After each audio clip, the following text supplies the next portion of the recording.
Assalamualaikum warahmatullahi wabarakatuh. Waalaikumsalam. Alhamdulillah.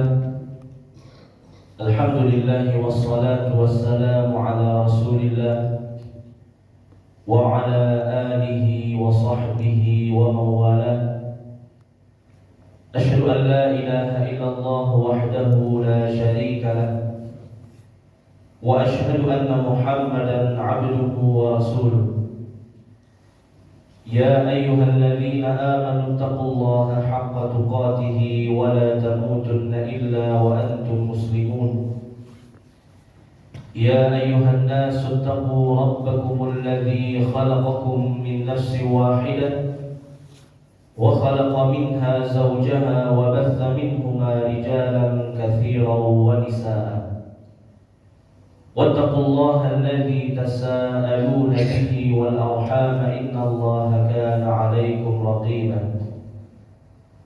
يا أيها الذين آمنوا اتقوا الله وقولوا قولا سديدا يصلح لكم أعمالكم ويغفر لكم ذنوبكم ومن يطع الله ورسوله فقد فاز فوزا عظيما. أما بعد فإن أصدق الحديث كتاب الله وخير الهدي هدي محمد صلى الله عليه وسلم وشر الأمور محدثاتها وكل بدعة ضلالة. Kaum muslimin wal muslimat, hadirin wal hadirat, Bapak Ibu jamaah Masjid Surau Darul Jannah yang semoga senantiasa dirahmati dan dimuliakan oleh Allah Subhanahu wa taala. Amin. Senantiasa kita bersyukur pada Allah Azza wa Jalla.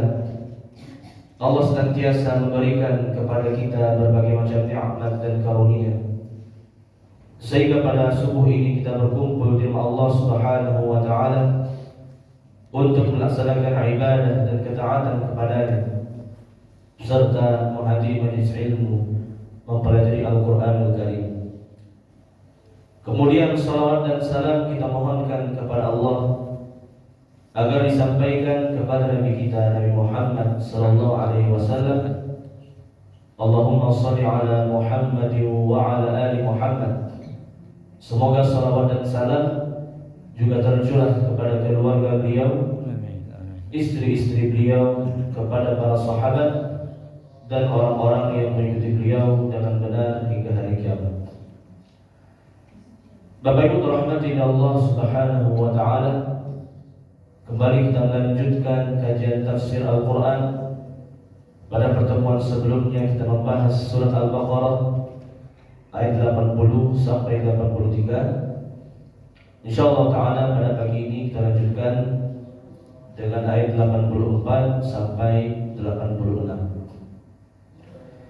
A'udzu billahi minasy syaithanir rajim. Bismillahirrahmanirrahim. وَإِذْ أَخَذْنَا مِيثَاقَكُمْ لَا تَسْفِكُونَ دِمَاءَكُمْ وَلَا تُخْرِجُونَ أَنفُسَكُمْ مِنْ دِيَارِكُمْ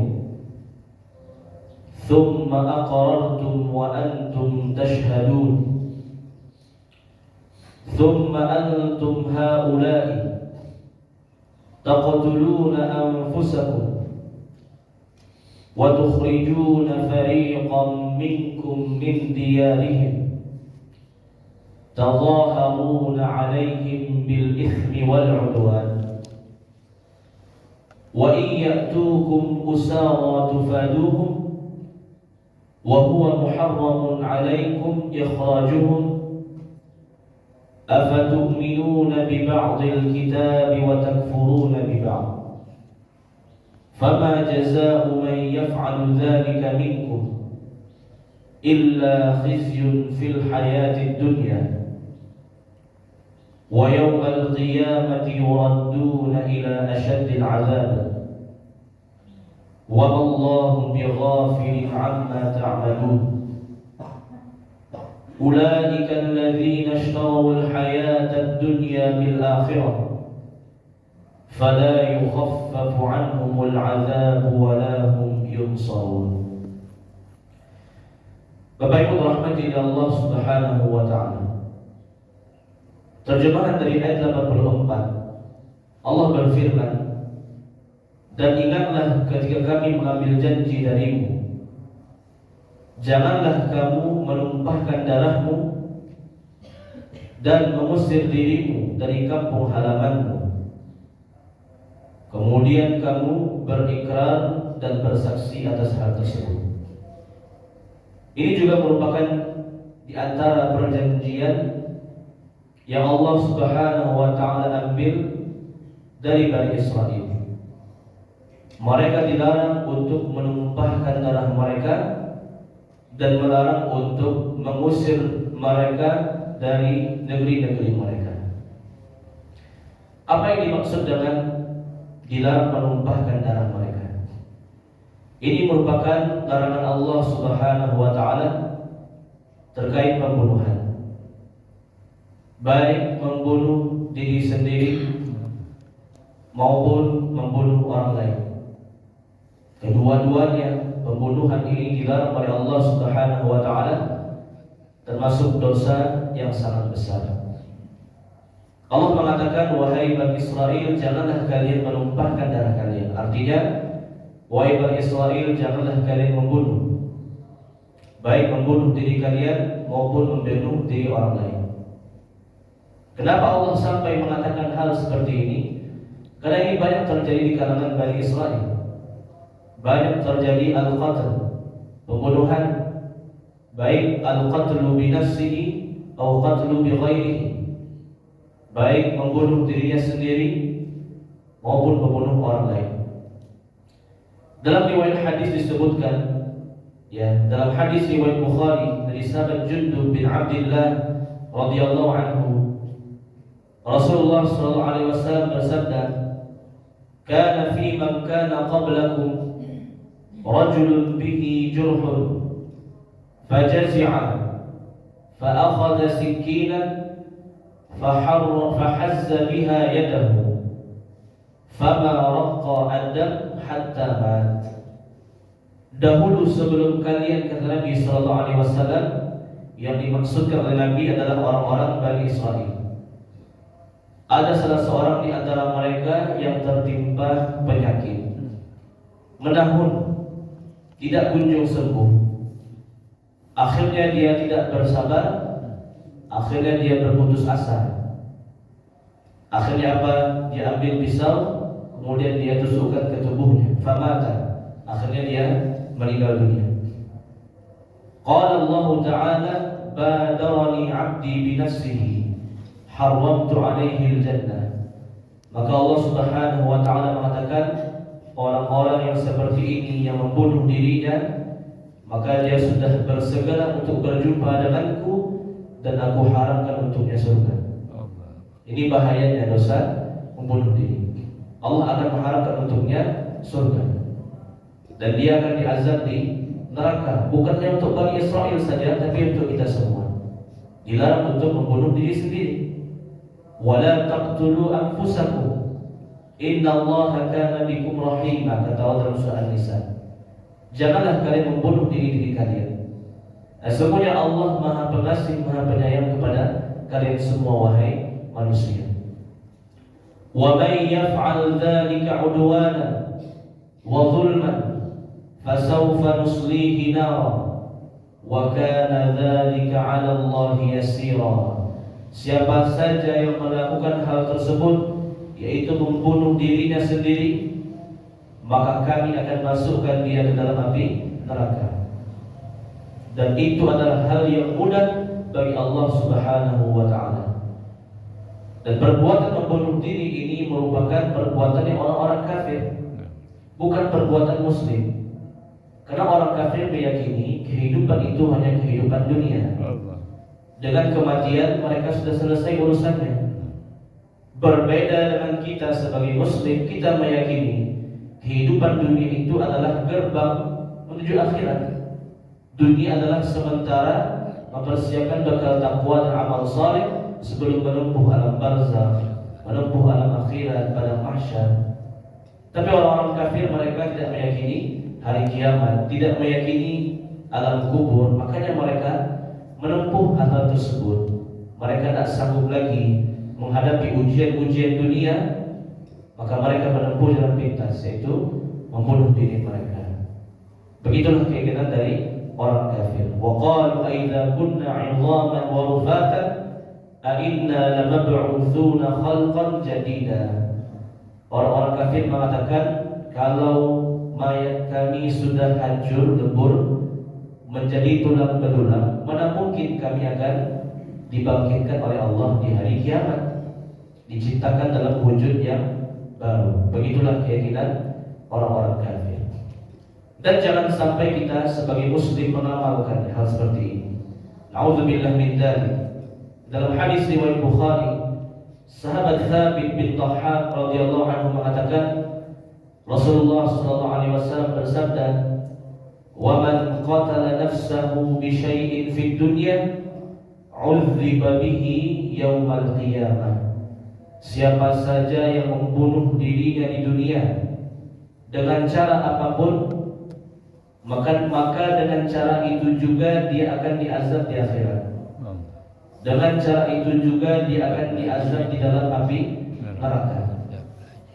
Lebih jelasnya lagi dalam hadis riwayat Bukhari, Abu Hurairah radhiyallahu anhu mengatakan, Rasulullah sallallahu alaihi wasallam bersabda, "Man taradda min jabalin faqatala nafsahu fahuwa fi nari jahannam yataradda fiha khalidan mukhalladan fiha abada." Siapa saja yang membunuh dirinya di dunia dengan melompat dari gunung yang tinggi atau melompat dari gedung yang tinggi, maka di akhirat pun, di neraka pun dia juga akan seperti itu siksaannya, akan terus-menerus melompat dari tempat yang tinggi, jatuh ke bawah, hancur, mati, dihidupkan lagi oleh Allah. Dia akan melakukan hal yang sama seperti yang dia kerjakan di dunia. Khalidan mukhalladan fiha abada, kata Allah, terus-menerus selama-lamanya, tidak akan pernah berhenti. Wa man qatala nafsahu aw wa man tahassa summan faqatala nafsahu fasammuhu fi yadihi yatahassahu fi nari jahannam khalidan mukhalladan fiha abada. Siapa saja yang membunuh dirinya dengan meminum racun, maka di neraka pun juga seperti itu. Dia akan minum racun, dia akan mati, hidupkan lagi oleh Allah, minum racun lagi, hidupkan lagi, terus seperti itu. Khalidan mukhalladan fiha abada, kekal dalam neraka selama-lamanya, tidak akan pernah berhenti, tidak akan pernah putus azabnya. Wa man qatala nafsahu bihadidatin fahadidatuhu fi yadihi yaj'u biha fi batnihi fi nari jahannam khalidan mukhalladan fiha abada. Dan siapa saja yang bunuh diri di dunia dengan mengambil senjata tajam, kemudian dia tusukkan ke tubuhnya atau ke perutnya, maka di neraka dia juga akan seperti itu juga, akan terus menusuk tubuhnya. Khalidan mukhalladan fiha abada, kekal selama-lamanya, tidak akan pernah berhenti. Nauzubillah. Ini lafaz taqlir namanya, lafaz penguatan. Bukan berarti orang Islam yang meninggal dunia dengan bunuh diri dia kafir, tidak. Kecuali dia betul-betul menentang takdir Allah. Iya. Ini bentuk kewaspadaan, bentuk penegasan. Beginilah azab orang-orang yang membunuh dirinya di dunia, di akhirat dia akan diazab dengan cara yang sama di akhirat terus-menerus sampai tak tahu kapan Allah akan menghentikan azabnya. Nauzubillah. Wala taqtulu anfusakum, kata Allah. Jangan kalian membunuh diri kalian. Innallaha kana bikum rahima, sesungguhnya Allah sangat penyayang dan pengasih kepada kalian semua. Itu makna yang pertama, la tasfikuna dima'akum, jangan menumpahkan darah kalian, artinya jangan bunuh diri kalian.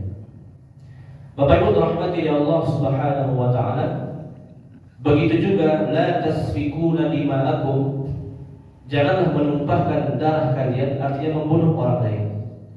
Sebagaimana kita dilarang membunuh diri sendiri, juga dilarang untuk membunuh orang lain. Allah berfirman dalam surah Al-Maidah, "Min ajli dzalika katabna 'ala bani Israil annahu man qatala nafsan bighairi nafsin aw fasadin fil ardi faka'annama qatalan nasa jami'a. Dan semenjak kami telah tuliskan, tetapkan kepada Bani Israel, barang siapa yang membunuh satu jiwa, maka sama dengan dia membunuh seluruh orang yang ada di muka bumi. Dia harus menanggung dosa orang yang hidup di muka bumi. Begitu kata Allah Subhanahu wa ta'ala. Dan juga Allah berfirman, "Wa man qatala mu'minan muta'ammidan fajazaohu jahannamu khalidan fiha wa ghadiba Allahu 'alaihi wa la'anahu wa a'adda lahu 'adzaban 'azima."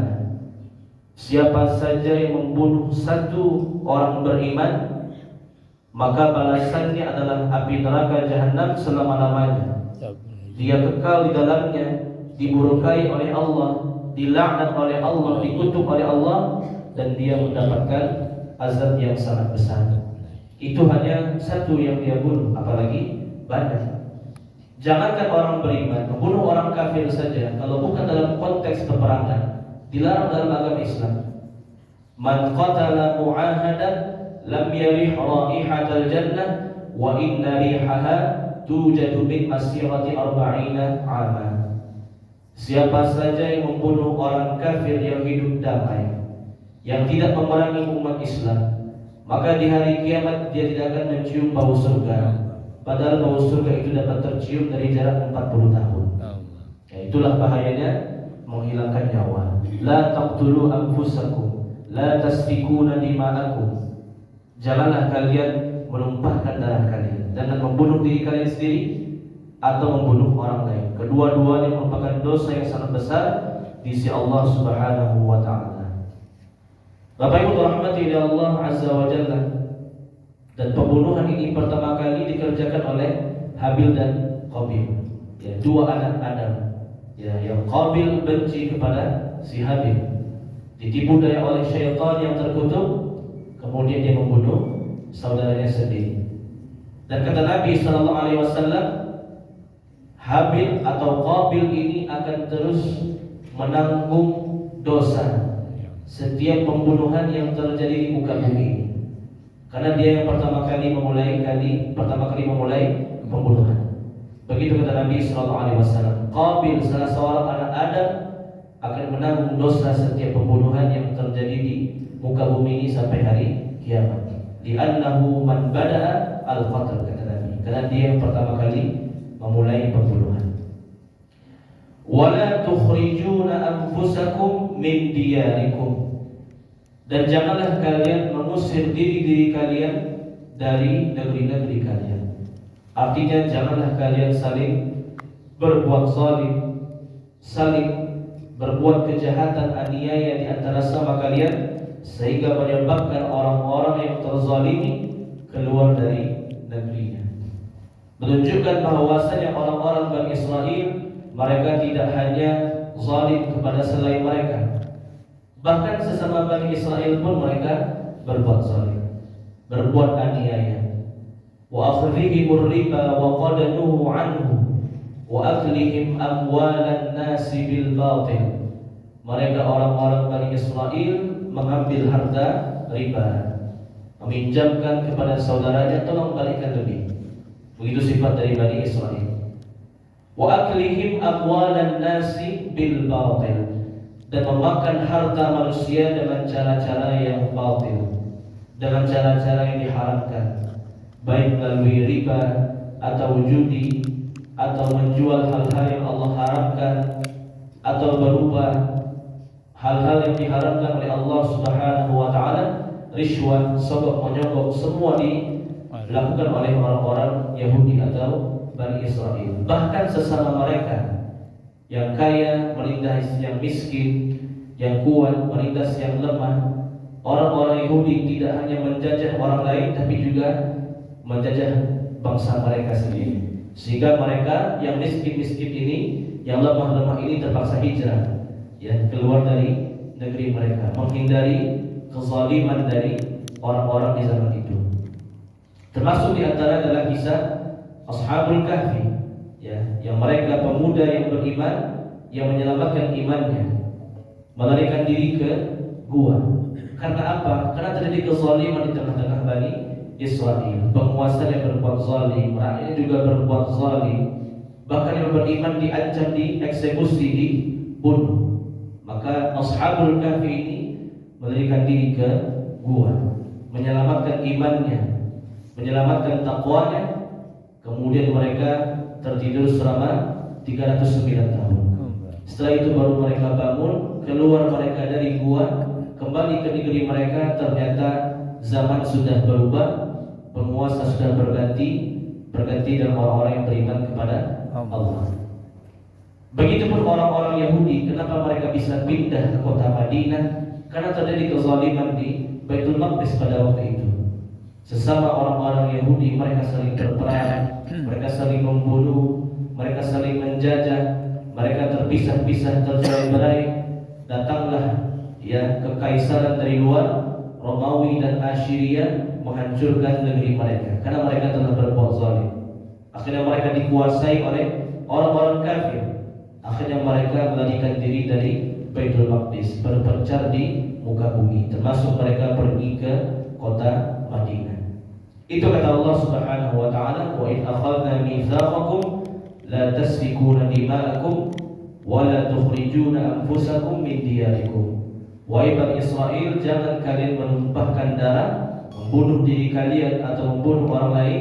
Jangan berbuat zalim di antara sama kalian sehingga memaksa orang-orang yang lemah keluar dari negeri kalian. Tsumma aqrartum wa antum tashhadun. Kemudian kalian bersaksi, berikrar atas hal tersebut di hadapan Allah secara zahir, sami'na wa ta'na. Kami dengar dan kami mentaatinya. Tapi pada kenyataannya Allah lanjutkan di ayat 85. Tsumma antum haula'i taqtuluna anfusakum wa tukhrijuna fariqan minkum min diyarihim. Di hadapan Allah kalian bersaksi, berikrar, tapi dalam kenyataannya kalian menyelisihinya. Tetap kalian membunuh diri, tetap kalian membunuh orang lain, tetap kalian berbuat zalim sampai mengusir sebagian kalian dari negeri-negeri mereka. Tadhaharun 'alaihim bil itsmi wal 'udwan. Kalian tolong menolong dalam melakukan keburukan-keburukan tersebut. Wa iyyatuhum usara tufaduhu wa huwa muharramun 'alaikum ikhrajuhu.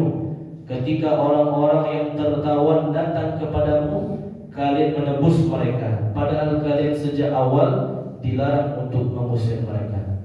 Afatu'minuna bi ba'dil kitabi wa takfuruna bi ba'dih. Apakah kalian beriman dengan sebagian kitab, isi kitab, dan mengingkari sebagian yang lainnya? Fama jazaa'u man yaf'alu dzalika minkum illa khizyun fil hayatid dunya. Tidaklah ada balasan bagi orang-orang yang seperti ini, yang membunuh jiwanya, membunuh orang lain, berbuat zalim, kecuali mereka akan mendapatkan kehinaan di dunia. Wa yaumal qiyamati yuradduna ila asyaddil 'adzab. Di hari kiamat mereka akan mendapatkan azab yang sangat berat sebagaimana yang telah disebutkan tadi.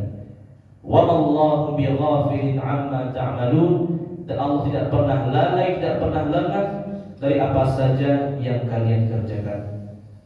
Ulaika alladzina ishtarawul hayatad dunya bil akhirah.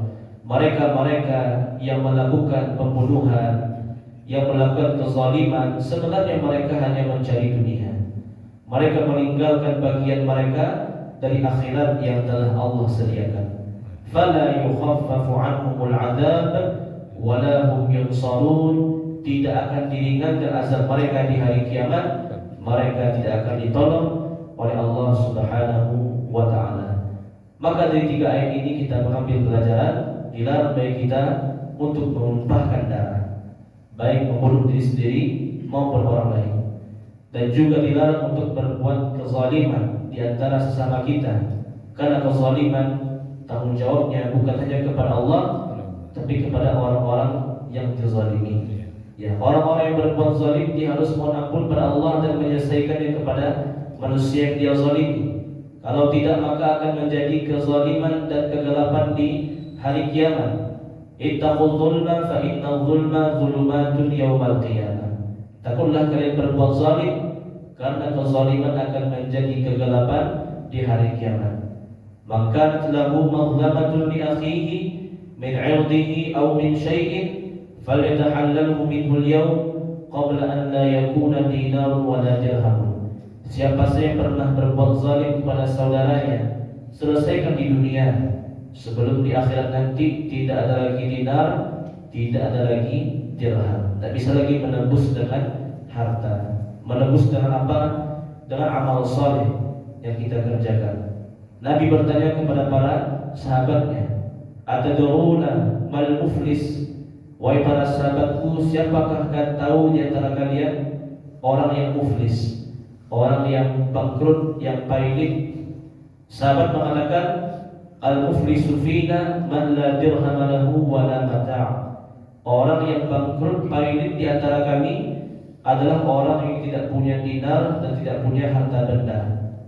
Maka Nabi menjawab sallallahu alaihi wasallam, "Innal muflisa min ummati ya'ti yawmal qiyamati bi salatin wa siyamin wa zakatin wa ya'ti qad shatama hadha wa qadhafa hadha wa akala mala hadha wa safaka dama hadha fayu'ta hadha min hasanatihi wa hadha min hasanatihi fa in faniyat hasanatuhu ukhidha min sayyiati sahibihi fa humila alaihi thumma turiha finnar."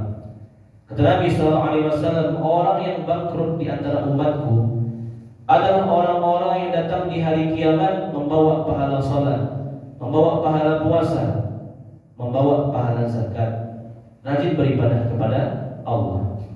Tapi di dunia dia suka syatama hadza, menghina, mengejek saudaranya. Wa qadzafa hadza, suka menfitnah saudaranya, menghina saudaranya.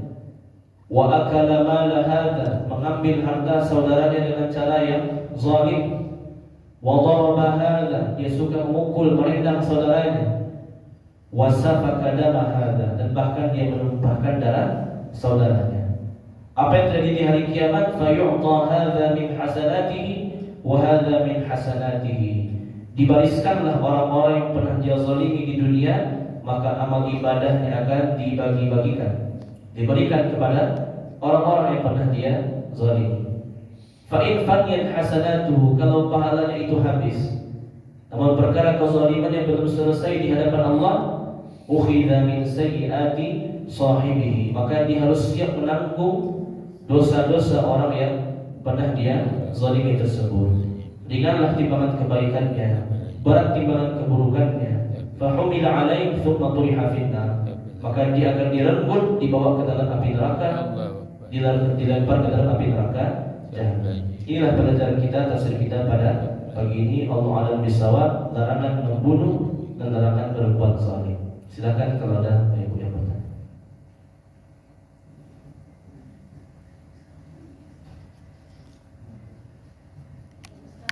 Silakan. Mungkin agak lebih khusus pertanyaan. Sekarang kalau dunia kedokteran itu kan sekarang untuk ibu-ibu hamil, itu kan sekarang udah ada pemeriksaan USG.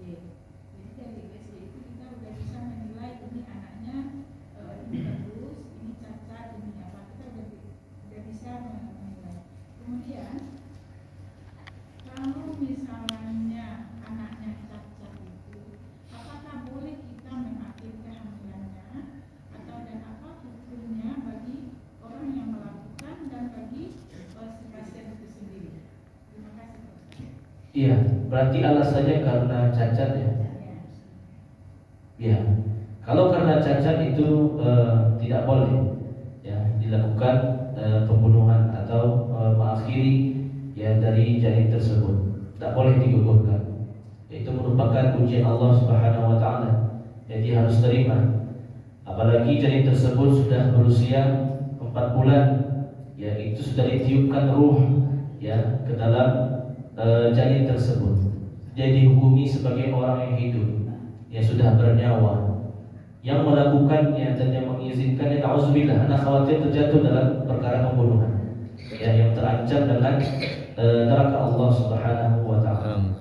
Ya, kecuali memang ya janin tersebut tidak bisa hidup ketika dia lahir. Jelas, tapi kalau cacat dan dia masih hidup, tak boleh. Ya, ini dilarang dalam agama kita. Termasuk ya kepada pembunuhan ya. Alhamdulillah. Allah Akbar.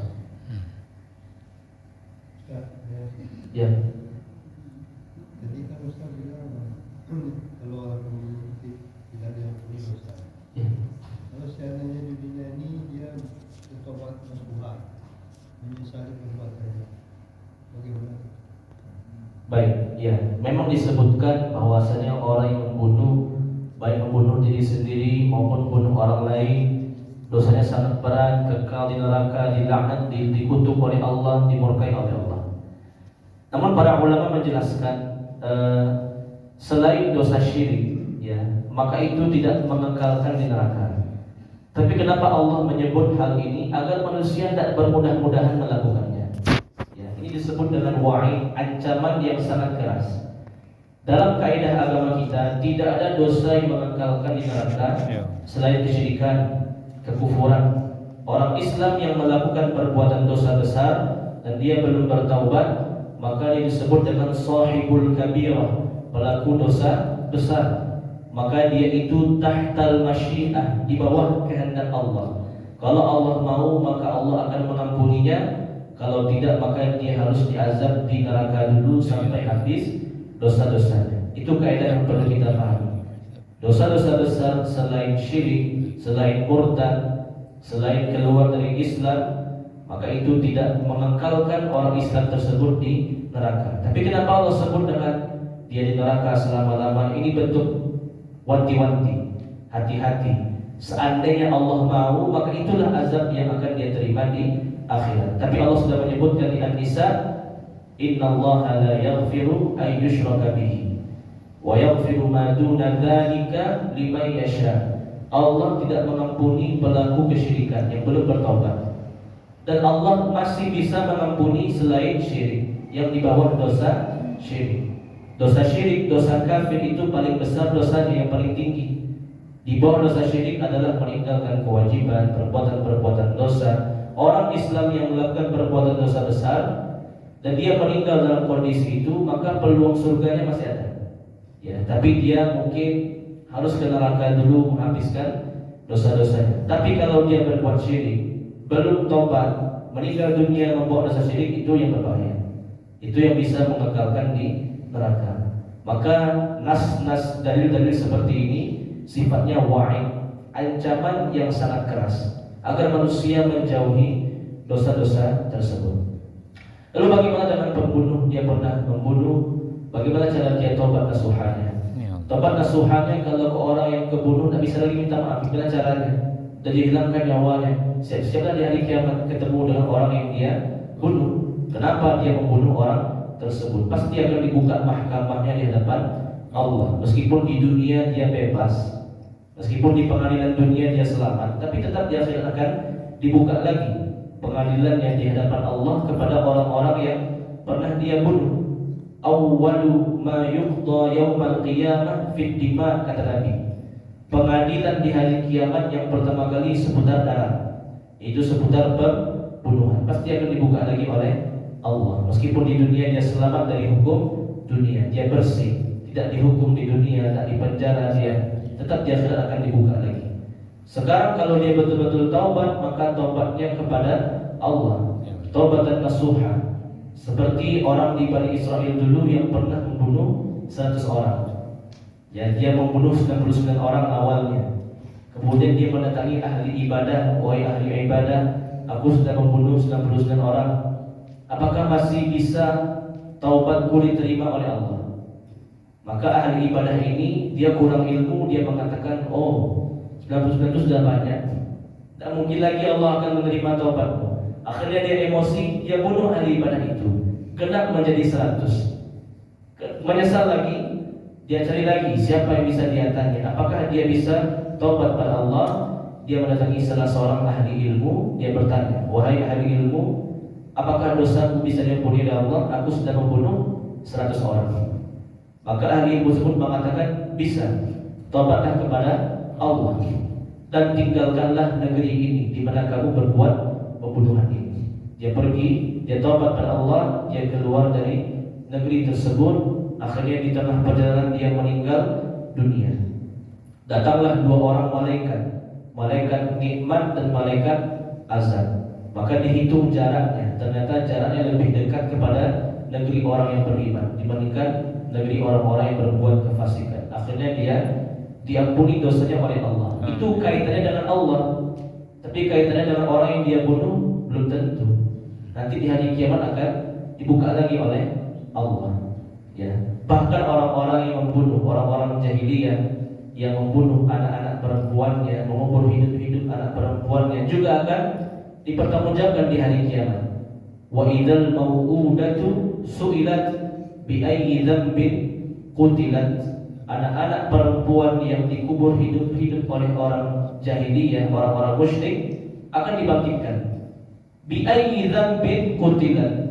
Mereka akan bertanya kepada Allah, kenapa kami dikubur oleh bapak-bapak kami? Yang baik-baik saja akan dibangkitkan, berbicara kepada Allah, minta tanggung jawab kepada orang yang sudah membunuhnya. Itu bahayanya dosa berbuat zalim, bukan hanya kepada Allah taubatnya, tapi juga harus minta maafnya ke manusia. Ya, kalau orang yang masih hidup syukurlah, tapi ini membunuh. Orang yang sudah mati, gimana cara minta maafnya? Nah, tentu dia harus siap-siap di hari kiamat. Gimana dia harus mempertanggungjawabkan pembunuhannya tersebut. Sekarang tugas dia harus taubat kepada Allah. Mudah-mudahan Allah berikan kemudahan nanti di hari kiamat kalau dia betul-betul bertaubat kepada Allah. Ya, Allah Maha. Ya. Kalau kita lihat ya Al-Baqarah ayat 54 itu kan seolah faqtulu anfusakum dzalikum khairun. Ya. Sementara ayat 64-nya nggak boleh membunuh. Ya. Gimana nih perbandingannya? Ya, ini tentu konteksnya berbeda. Dan juga dalam ilmu usul fikih juga ada yang disebut dengan 'am, ada juga yang disebut dengan khas. Ada hukum yang sifatnya umum, ada hukum yang sifatnya khusus. Kenapa Allah memerintahkan faqtulu anfusakum? Karena mereka melakukan dosa yang besar. Begitulah hukumannya oleh Allah kepada mereka. Adapun di luar konteks mereka melakukan kesyirikan, maka mereka dilarang untuk membunuh diri mereka.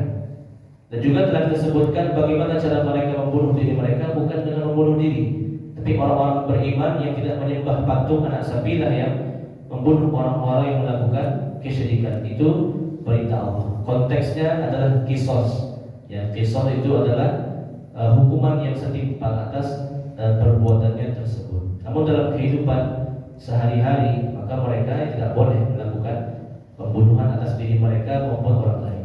Ya, Allah Alhamdulillah. Begitu maksudnya.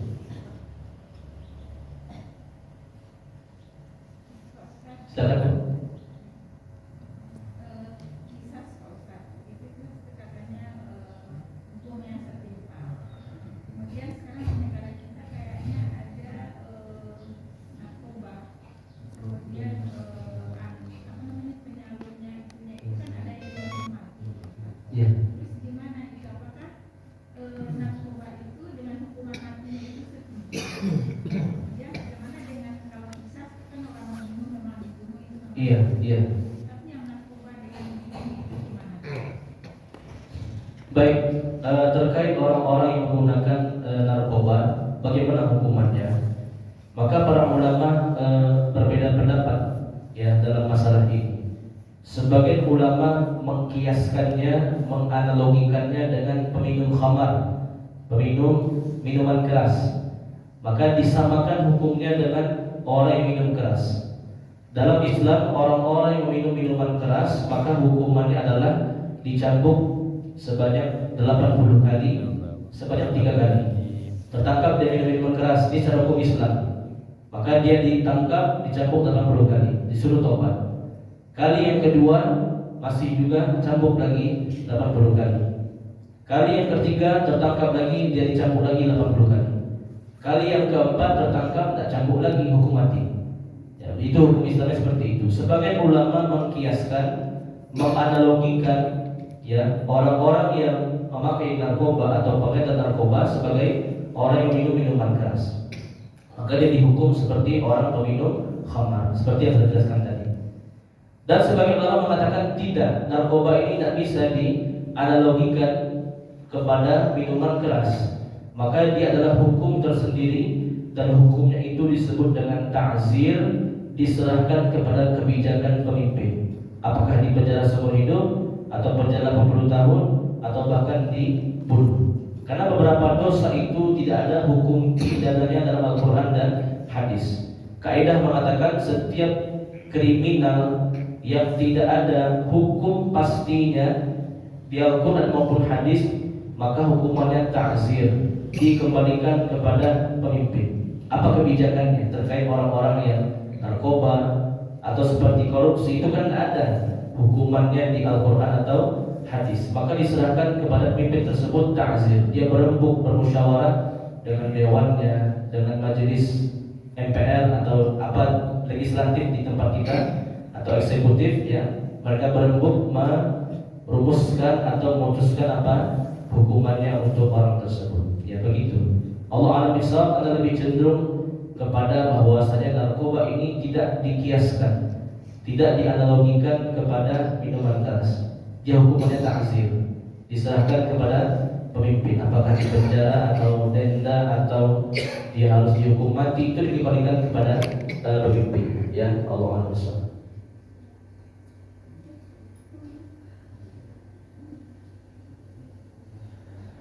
Pas. Baik, kita cukupkan, mudah-mudahan bermanfaat. Mohon maaf atas kesalahan kekurangan, yang benar datang dari Allah Subhanahu wa taala, yang salah dari diri saya sendiri dan dari syaitan yang terkutuk. Subhanakallah bihamdik, asyhadu an la ilaha illa anta, astaghfiruka wa atubu ilaik. Wabillahi taufiq wal hidayah. Wassalamualaikum warahmatullahi wabarakatuh. Waalaikumsalam warahmatullahi